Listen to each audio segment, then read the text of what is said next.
Assalamualaikum warahmatullahi wabarakatuh. Maaf ya, sepatutnya kita mulakan 9 suku tapi technical error kita lewat sikit lah. Lewat banyak sebenarnya. Sebaik dapat kontak Tuan Kamarul, Tuan KA dia bantu tadi. Okey, hari ni tajuk kita rakan kongsi aku mati, bisnes aku lingkup. Ya. Sebelum tu saya nak ucapkan kepada diri saya hari ni hari lahir saya. Alhamdulillah dah berusia jugalah dah masuk usia baru. Jadi kena ada kesedaran barulah. Baik, jadi masa tak berapa mengizinkan jadi saya akan pendekkanlah cerita saya ni. Apa yang saya nak kongsikan hari ini adalah cerita pasal seorang ahli perniagaan lah. Perniagaan yang saya kenal ya. Ramai kat luar sana macam kita tahu ahli perniagaan bila meninggal memang bermasalah kan. Yang ada jutawan, ada billionaire pun ada ya yang bermasalah bila dia meninggal. Yang kita tak nak, bukan nak cerita yang tu sebab saya pun tak tahu secara peribadi dan tak kenal dia orang pun kan. Kenal, saya kenal dia orang tak kenal saya. Ya, tapi yang saya cerita ni dia arwah tu dia pun arwah dah. Dia kenal saya. Okey. Cerita macam ni. Saya berkenal dengan ahli perniagaan ni daripada bisnes kontak lain lah. Bisnes kita ada bisnes lain kontak dan saya tahu masalah dia. Saya tahu masalah dia sebab dia tak ada anak lelaki. Dia ada 2 orang anak perempuan, itu pun kecil, bawah umur kecil lagi ya. Jadi saya buat appointment untuk membantu dia lah, membantu dia untuk merancang harta dia supaya nanti tak menjadi rebutan lah, sebab kita tahu kalau anak kita perempuan saja memanglah masalah dia lebih rumit daripada kalau kita ada anak lelaki ya. Jadi nanti waris faraidnya bukan setakat anak dan isteri kita, dia akan melibatkan adik-beradik kita, mak bapak kita dah tentu tak ada masalah lah, tapi bila adik-beradik kita, bukan kita tak kisah, waris kita, adik-beradik kan, tetapi bila berkenaan perniagaan ni, of course lah kita nak tinggalkan kepada keluarga terdekat kita lah, terutama pasangan kita kan. Jadi sebab itulah saya nak bantu dia. Okay. Jadi bila saya berjumpa dia, pejabat dia sebenarnya sebuah kilang lah, kilang membuat produk kesihatan. Okey. Jadi bila jumpa dia sebenarnya lain pula ceritanya. lagi kritikal daripada yang saya jangkakan mula-mula. Saya nak cerita pasal untuk dia yang merancang harta dia. Tapi bila saya jumpa dia, cerita lebih besar. Apa yang berlaku adalah syarikat ni yang dia jadi partner ni, syarikat ni sangat-sangat besar. Kalau dulu, sekarang tak ada lah. Dulu kita boleh tengok billboard dia di highway, tapi sekarang dah tak ada lah. Dah lama saya tak jumpa dah. Apa yang berlaku adalah syarikat tu dia ada 3 orang partners. Dia seorang shareholders. Seorang shareholder tu dia own 60%. 60% daripada saham syarikat tu lah. Jadi dia majority shareholder. Jadi apa-apa decision dia akan buat lah. Dan dia yang tadi saya jumpa tadi, rakan tadi, dia salah seorang daripada minor shareholder 20% dan ada lagi seorang 20%. Jadi apa berlaku? Berlaku adalah rupa-rupanya saya pun tak tahu cerita. Rupa-rupanya mereka bermasalah. Mengapa mereka masalah adalah kerana yang shareholder utama tadi dah meninggal. Dah meninggal lama, hampir 10 tahun. Bisnes berjalan juga. Bagaimana tu bisnes boleh berjalan? Sebenarnya apa yang berlaku adalah mungkin ni 60% bila meninggal tu biasanya akan jatuh faraid lah kepada isteri dan anak-anak. Dia ada, biasalah orang bila berniaga ni kan, bila berjaya sikit tak cukup 1 lah, mesti 2 lah kurang-kurang. Jadi dia pun ada 2 lah, 2 isteri. Jadi isteri pertama ada anak-anak dan isteri kedua pun ada anak-anak lah. Okey. Jadi apa yang berlaku adalah bila dia meninggal,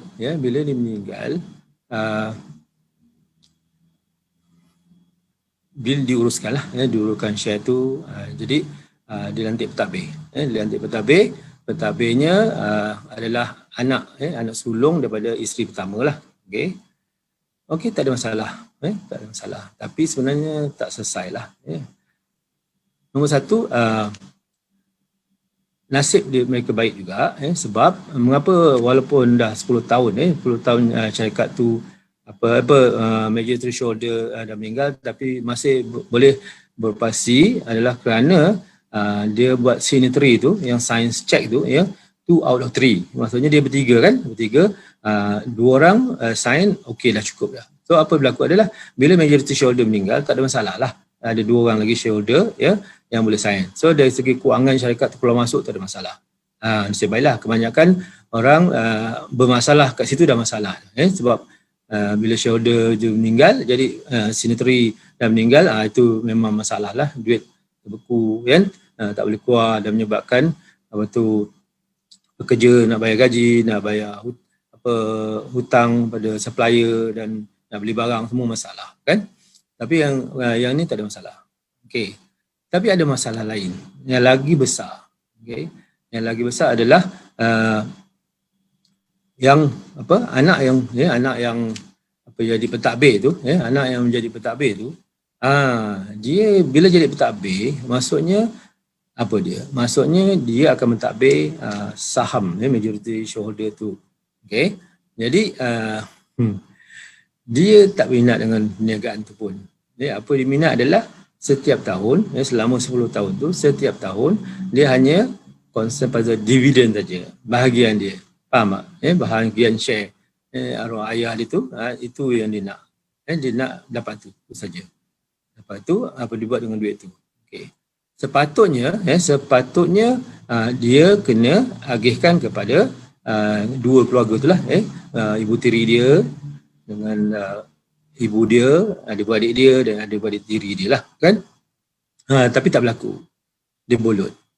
Sebab bila pentadbir ni, dia duit tu akan serah pada dia, tapi dia tak serahkan kepada waris yang lain. Dia makan seorang. Itu batil. Itu masalah lah. Dia beli kereta mewah, belanja lah macam orang kaya dah. Macam anak orang kaya lah, kata orang, kan? Dia tak tahu dapat duit beratus-ratus ribu ringgit. Ada dividen syarikat tu, keuntungan syarikat tu.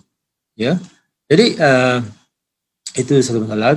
Dan bila sebenarnya bila macam tu, yang isteri yang mati lah, datanglah berjumpa dengan shareholder tu, macam mana ni, kan, tak dapat duit tu. So dia kata patutnya mintalah dengan budak tu, kan, yang nak ambil duit tu, kan. Tapi budak tu tak nak uji sama, kan. Dia dah jadi pentadbir, dia ambil duit tu. Lepas tu malah yang shareholder yang hidup tu membantu pula balu, kawan partner dia meninggal tu, kasih pula duit kat dia. Macam tu sekali. Okey. Dan bila syarikat tu bermasalah, perlukan wang, bukan masalah lah, nak kembangkan bisnes, nak perlukan wang, anak yang pentadbir tu tak minat pun. Dia hanya minat tak nak run bisnes, dia hanya nakkan duit tu saja, duit dividen saja. Itu masalah dia. Okey. Now, tak habis kat situ. Dia ada lagi satu lagi besar masa tu. Masa tu kalau masih ingat, kita dulu start dengan SST, lepas tu pergi GST. Apa yang berlaku adalah bila arwah tu meninggal, jadi semuanya tumbang ambing, dia orang tak bayar SST. Meniaga ni ada keuntungan semua, tak bayar SST. Meniaga macam biasa. So bila kerajaan start dengan GST, dia tak nak kena declare lah, kena declare. Bila declare bahagian custom check tak pernah bayar SST, bukan tak pernah lah, lama dah tak bayar. Yang selama hampir 10 tahun 10 tahun tu dia dah hutang SST tu. SST sebanyak hampir 1 juta ringgit. Untuk SST je. Bayangkan tak besar tak syarikat tu? Besar, kan? Untuk bayar SST pun dah hampir 1 juta ringgit. Itu satu. And then sebab dia dan lama tak bayar, dia kena denda. Kena denda RM500,000. Maknanya dalam 1.4 juta kena bayar. Tak habis lagi, kena bayar segera. Bila saya jumpa dia kata, kalau RM20,000 sebulan tu boleh lah. Ini kena bayar sampai 1.4 juta tu sekali awang memang tak boleh lah, dia kata. So macam mana tu kan? Jadi sampai dia tanya saya, sebenarnya nak jumpa saya kalau saya ada kenal lah orang kerja apa dekat custom ke yang boleh kau team lah semua benda tu kan. Tapi susah lah kan, benda tu memang tak boleh kan. Jadi pendekkan cerita. Saya lebih concern pasal patutnya dia dapat pengajaran lah kan daripada dia punya partner meninggal jadi macam tu. Jadi bagaimana dengan dia kan? Dia pun ada hati-hati lain juga kan. Dia faham, tapi sebab dia punya kewangan dia stuck nak bayar hutang ni, nak bayar macam-macam. Itulah. Ada satu hari tu